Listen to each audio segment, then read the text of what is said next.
வணக்கம். செய்தி சுருக்கம்.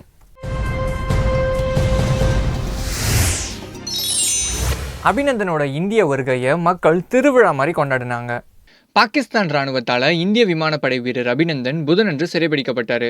மத்திய அரசு மற்றும் பல்வேறு தரப்பினர் கொடுத்த அழுத்தத்தால் பாகிஸ்தான் பிரதமர் இம்ரான்கான் அபிநந்தனை வெளியென்று விடுவிப்போம் அப்படின்னு அறிவிச்சிருந்தார்.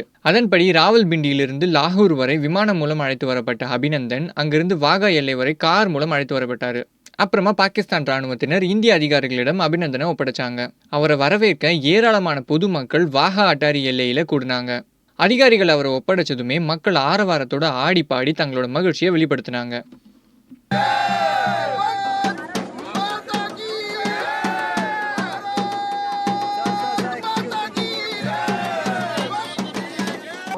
அபிநந்தனோட பெற்றோருக்கு உற்சாகமா வரவேற்பு கொடுத்தாங்க. பாகிஸ்தான் பிடியில் இருந்த அபிநந்தன் விடுதலை ஆகிட்டாரு. அவரை வரவேற்க அவங்க அப்பா ஏர் மார்ஷல் எஸ் வர்தமான், அம்மா ஷோபா சென்னையிலிருந்து விமானம் மூலம் டெல்லிக்கு போனாங்க.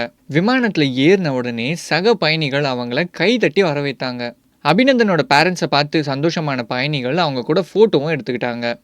தைரியமான பையனை தான் பெற்றிருக்கீங்க அப்படின்னு அவங்கள பாராட்டவும் செஞ்சாங்க. அபிநந்தனோட வீரத்துக்கு புகழாரம் சூட்டும் வகையில தான் இந்த நிகழ்வு நடந்திருக்கு. மக்கள் தான் என் குடும்பம் அப்படின்னாரு மோடி. கன்னியாகுமரி மாவட்டத்தில் கட்டப்பட்டு இருக்கிற மார்த்தாண்டம் மற்றும் பார்வதிபுரம் மேம்பாலங்களை பிரதமர் மோடி மக்களோட பயன்பாட்டுக்காக இன்று கொடுத்தாரு. அது மட்டும் இல்லாமல் பல ஆயிரம் கோடி ரூபாய்க்கான திட்ட பணிகளையும் துவங்கி வச்சாரு. அதுக்கப்புறம் விழாவில் பேசின மோடி ஜெயலலிதாவோட தொலைநோக்கு திட்டங்களை தமிழக அரசு செயல்படுத்திக்கிட்டு இருக்காங்க. அமைச்சர் நிர்மலா சீதாராமன், விமானப்படை வீரர் அபிநந்தன் ஆகியோர் தமிழகத்தை சேர்ந்தவங்க அப்படின்றது எனக்கு ரொம்ப சந்தோஷமா இருக்கு. நம்ம தேஜஸ் ரயில், அதுவும் மேக் இன் இந்தியா திட்டத்தில் சென்னை பெரம்பூர் ஐசிஎஃப் தொழிற்சாலையில் தான் உருவாக்கப்பட்டது அப்படின்னாரு. தேர்தலில் ஒரு பக்கம் வலிமை வாய்ந்தவர்களும் மறுபக்கம் ஊழல் செய்கிறவங்களும் இருக்கிறதா சொல்கிறாரு மோடி. இந்திய மக்கள் தான் என் குடும்பம், அவங்களுக்காகவே நான் வாழ்வேன் வீழ்வேன் அப்படின்னு உருக்கமாக சொல்கிறாரு. I begin by paying homage to respected Amma Jayalalitha ji. I am happy that the Tamil Nadu government is working hard to fulfill her development vision.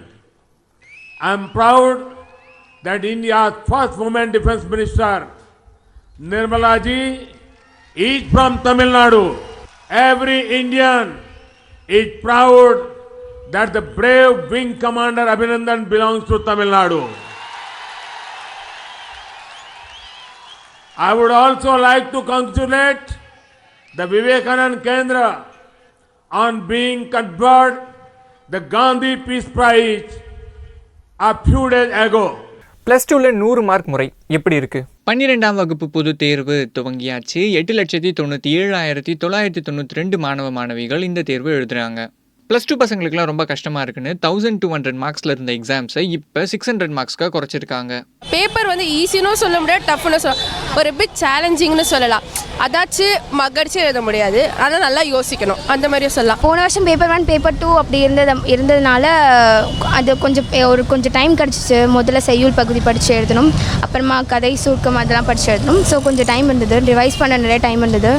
But இந்த வருஷம் கொஞ்சம் என்ன சொல்கிறது, ரொம்ப ஹரிபரியாக ரிவைஸ் பண்ணிட்டு போனதுனால கொஞ்சம் கஷ்டமாக இருந்தது. மற்றபடி பேப்பர் வாஸ் ஈஸி.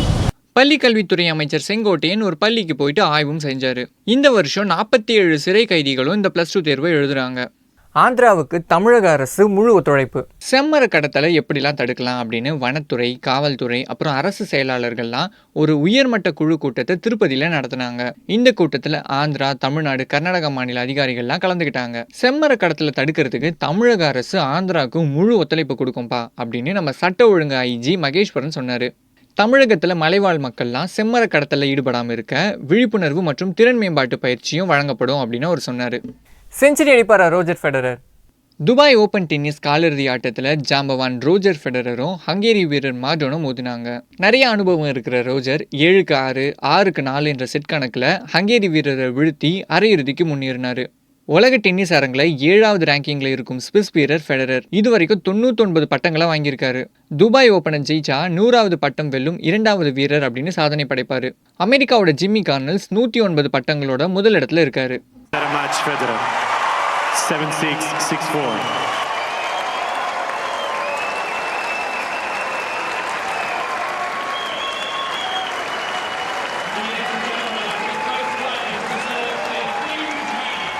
இந்த மாதிரி நியூஸ் அப்டேட்ஸ்க்கு தினமலரோட யூடியூப் சேனலை சப்ஸ்கிரைப் பண்ணுங்க, பக்கத்தில் இருக்க பெல் ஐக்கானையும் கிளிக் பண்ணுங்க. ஃபேஸ்புக், ட்விட்டர், இன்ஸ்டாகிராம்னு எல்லாத்தையும் ஃபாலோ பண்ணுங்க.